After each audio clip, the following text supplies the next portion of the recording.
Light भी आ रही है लगी। तो न्यूमेरिकल का 5th डे है ना, 5th डे है न्यूमेरिकल का, और आज हम लास्ट करेंगे इसे चैप्टर का लास्ट। हाँ न्यूमेरिकल मतलब ये चैप्टर कंप्लीट हो गया सब। तो करना क्या है आज, तो एक तो तुम लोगों की प्रॉब्लम जो होंगी वो केवल मैं बता दूंगा कि तुम लोगों को खुद सॉल्व कर सकते हो, फिर उसके बाद। और दूसरी बात एक चीज़ है, एक नया फॉर्मूला है जो मुझे बताना था, वो न्यूमेरिकल में ही यूज़ होता है, इसलिए मैंने रोक रखा था। ठीक है, तो वो फॉर्मूला क्या है पहले मैं ये बता दूँ तुम लोगों को, जिसका यूज़ होगा इसमें। न्यूमेरिकल इसमें के मिले होंगे, तुमने नहीं करे होंगे या तो अभी तक, या तुमने सोचा होगा कि ये कहाँ से आ गया। तो क्या है, जैसे कोई तार है,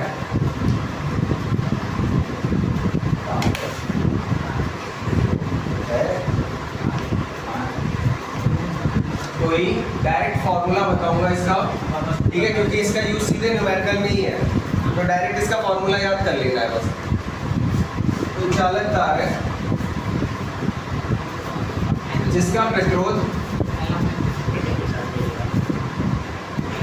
कैपिटल आर है। कोई चालक तार है जिसका प्रतिरोध कितना है, कैपिटल आर है। अब क्या किया जाता है, इस चालक तार का ताप बढ़ाया जाता है। ठीक है, चालक तार का क्या बढ़ाया जाता है, ताप, जिसका प्रतिरोध 0 डिग्री सेल्सियस पर, 0 डिग्री सेल्सियस पर आर नॉट। ठीक है, कितने ताप पे है ये अभी, 0 डिग्री सेल्सियस पर जो है वो इसका प्रतिरोध कितना है, आर नॉट है। अब इसका ताप बढ़ाया जाता है तो प्रतिरोध बदलेगा। जब ताप बढ़ाओगे तो प्रतिरोध बदलेगा, भौतिक अवस्था चेंज हो रही है ना, ये बात बताई थी। ओम के नियम में यही तो कहा गया है कि भौतिक अवस्था में कोई परिवर्तन नहीं होना चाहिए, तो आर कांस्टेंट रहता है। लेकिन यहाँ ताप बढ़ाया, जब भी ताप बढ़ाया जाएगा तो तार का प्रतिरोध साथ में बढ़ेगा। सही है, तो तार का ताप बढ़ाया जाता है T डिग्री सेल्सियस किया गया, कितना कर दिया गया, तब तार का नया प्रतिरोध, इसे RT से दिखा दिया हमने क्योंकि ये टेम्परेचर T पे है, R 0 से दिखाया था जो 0 डिग्री सेल्सियस पे था।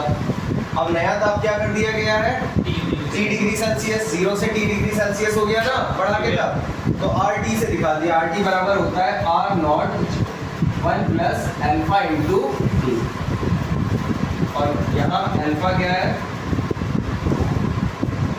प्रतिरोध ताप गुणांक है पदार्थ का, ये दिया होता है।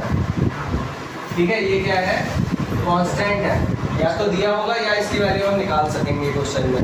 कर लो ये, नोट करने से बंद कर दो इसे, और ये नोट कर दो।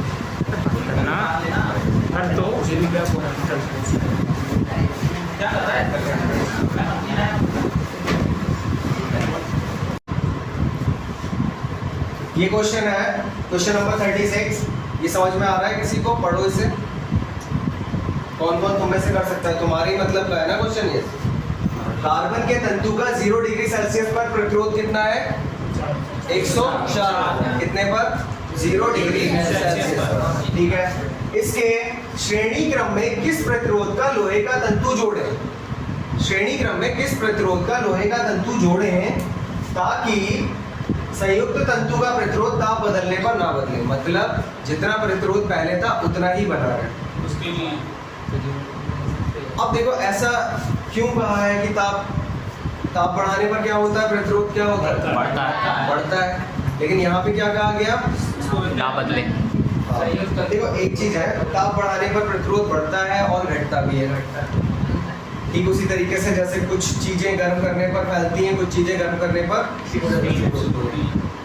पॉलीथिन को गर्म करते हो क्या हो जाता है, श्रिंक होती है ना। धातुओं का ये लक्षण है कि उनका ताप बढ़ाओगे तो फैलेंगे, प्रतिरोध बढ़ेगा। सही है, तो यहाँ पे जो है देखो, यहाँ पे दिखाया गया है प्रतिरोध ताप गुणांक 0.052 पर डिग्री सेल्सियस। ये किसका कहा है, लोहे का, यानी कि लोहे का ताप बढ़ाने पर उसका प्रतिरोध बढ़ेगा। ठीक है, और कार्बन का प्रतिरोध क्या होगा, घटेगा। पर डिग्री सेल्सियस बढ़ता हुआ प्रतिरोध बताया है यहाँ पे, ये पर डिग्री सेल्सियस घटता हुआ प्रतिरोध बताया है, मतलब हर एक डिग्री सेल्सियस पर, सही है, हर एक डिग्री सेल्सियस पर इतना प्रतिरोध बढ़ जाता है किसका, लोहे का, और इतना प्रतिरोध घट जाता है किसका, कार्बन का।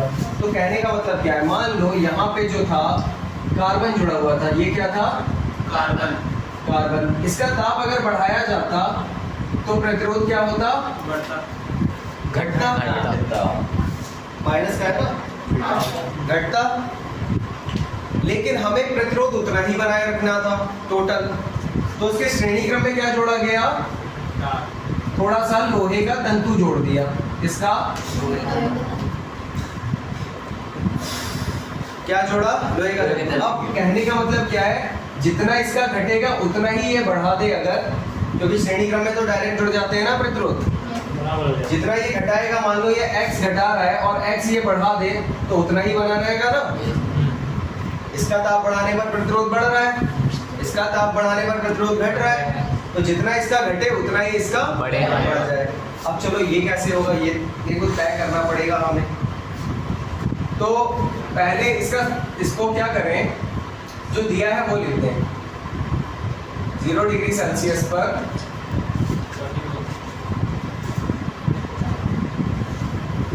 प्रतिरोध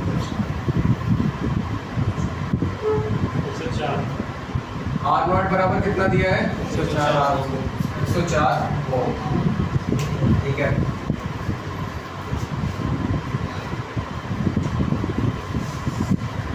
तो ये पूछा है कि कितने प्रतिरोध का इसमें तंतु जोड़ा जाए लोहे का, यही तो पूछा है, क्वेश्चन यही है, किस प्रतिरोध का तंतु जोड़ा जाए। कार्बन का तो ये था, ये किसके लिए था, कार्बन का 0 डिग्री सेल्सियस पर प्रतिरोध कितना था, 104 ओम। माना जोड़े गए लोहे के तंतु का 0 डिग्री सेल्सियस पर प्रतिरोध कितना है,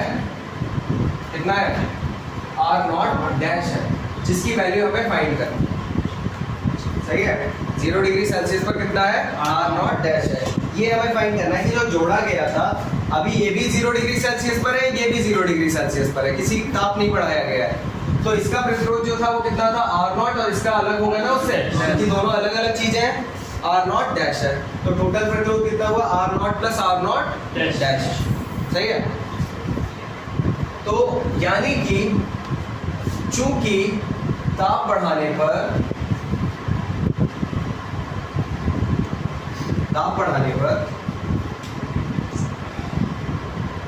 भी प्रतिरोध सेम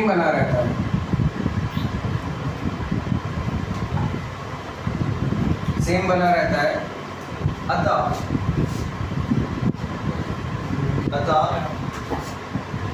कार्बन के प्रतिरोध में कमी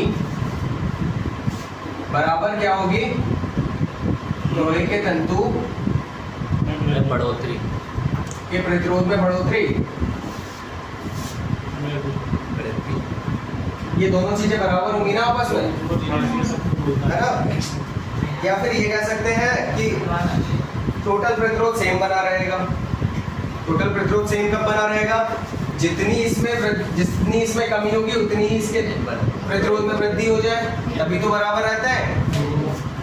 अब देखो वृद्धि होती क्या है, वृद्धि क्या होती है, जैसे RT बराबर तुमने पढ़ा है R0 plus R0 alpha T, यही फॉर्मूला एक पढ़ा है ना, अंदर मल्टीप्लाई करके दिखा दिया हमने, है ना। तो R0 अल्फा टी, तो कार्बन के प्रतिरोध में जो कमी होगी उसके लिए यहाँ बस क्या आएगा, माइनस का, है ना। यानी कि वृद्धि या कमी क्या हो रही है, R0 अल्फा टी, वृद्धि या कमी क्या होती है, हाँ। तो देखो R0 तो वो होता ही है, एक चीज और देखो, एक चीज इधर समझो, आर टी बराबर तुमने फॉर्मूला क्या पढ़ा है, R naught 1 plus alpha T, R naught plus R naught into alpha T. अब वृद्धि कौन सी है हुई इसमें, ये बताओ। वृद्धि वाला सेक्शन यही तो है ना। आर नॉट तो था ही पहले से प्रतिरोध, बढ़ा हुआ हिस्सा कौन सा है, आर नॉट अल्फा टी है ना। ये क्या है, वृद्धि, क्योंकि 0 डिग्री सेल्सियस पे प्रतिरोध था आर नॉट। अब प्लस कितना हो रहा है इसमें, आर नॉट अल्फा टी। ऐसे ही क्या होता है, तो इसमें जो वृद्धि होगी, इसमें जो कमी हुई होगी, ऐसे ही वो क्या होगी, R not alpha I into T, ठीक है। और लोहे के तंतु के प्रतिरोध में वृद्धि कितनी हुई होगी, आर नॉट अल्फा, अच्छा कार्बन लगेगा यहाँ पे, अल्फा कार्बन इंटू टी, और ये अल्फा ए आई इंटू टी। अब हमने टी दोनों तरफ क्यों लगाया, जब ताप बढ़ाया गया होगा, जब ताप बढ़ाया जाएगा तो दोनों का ताप साथ साथ बढ़ेगा। इसमें तो आर नॉट डैश दिया था। हाँ तो आर नॉट डैश लगाएंगे हम यहाँ पे। लोहे का जो है हमने आर नॉट डैश लिया है, समझ लो इसे जरा क्वेश्चन को। R naught plus R not alpha T था, ये वृद्धि है और यही कमी होती है। यहाँ प्लस भी हो जाता है, यहाँ माइनस भी हो जाता है। जब अल्फा की वैल्यू माइनस लगाओगे तो ये माइनस हो जाएगा, ठीक है। तो जितनी वृद्धि होगी कार्बन में जितनी कमी होगी उतनी वृद्धि हो जाएगी लोहे में, प्रतिरोध में हो जाएगी। तो यानी कि दोनों के लिए ये वैल्यू सेम रहेगी। अब देखो जब इसे हम गर्म करेंगे तो सेम टेम्परेचर पे आएंगे ना।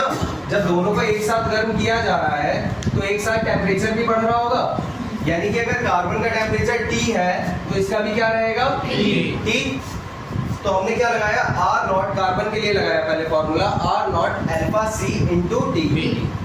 अल्फा सी क्या है, इसका प्रतिरोध ताप गुणांक, किसका, कार्बन का। अब यहाँ जितनी कमी हुई होगी वहां लोहे में उतनी ही वृद्धि हो गई होगी। तो आर नॉट डैश इसका प्रतिरोध माना था हमने, ये माना है। आर नॉट डैश अल्फा आई क्या है, इसका लोहे का प्रतिरोध ताप गुणांक इंटू टी। टेम्परेचर दोनों का सेम होगा, क्यों, क्योंकि एक ही साथ बढ़ाए टेम्परेचर, तो जब जुड़े हुए हैं तो साथ में बढ़ेंगे। टी से टी क्या हो जाएगा, कैंसिल। अब आर नॉट की वैल्यू क्या है, 104, और अल्फा सी की वैल्यू क्या है, माइनस नहीं लगाना है, ठीक है, क्योंकि वहाँ लिखा ही हमने कमी है। जब लिख दिया कमी, तुमसे पूछा जाए कितनी कमी हो गई तो वो बताओगे ना जितनी कमी हुई, ये थोड़ी ना बताओगे कि माइनस से ना साइन मिलेगा, वो तो बता रहे हैं, वहाँ लिखा है ना कमी, तो वही बता रहा है कि ये माइनस वाली चीज है। तो आर नॉट डैश, ये हमें वैल्यू फाइंड करनी है, आर नॉट डैश। अल्फा आई कितना है, 0.005। तो आर नॉट डैश बराबर क्या हुआ हमारा, 104 गुणा 0.0003 और 0.0052। पॉइंट से पॉइंट हट जाएगा, 4 ही अंक है ना दोनों में। अब 52 दूनी क्या हो गया, 104। तो आर नॉट डैश की वैल्यू क्या आ गई हमारी, 3 दूनी 6। यही आ रही है क्या, समझ में आ गया ये। थोड़ा इंपॉर्टेंट क्वेश्चन है ये, ठीक है, क्योंकि इसमें थोड़ा दिमाग यूज करना पड़ेगा। जितनी यहाँ कमी हुई उतनी ही यहाँ वृद्धि हुई, ये बात ध्यान रखनी है तुम्हें, तभी वो उतना टेम्परेचर बना रहेगा, उतना प्रतिरोध बना रहेगा, ठीक है। कितना हो गया टाइम,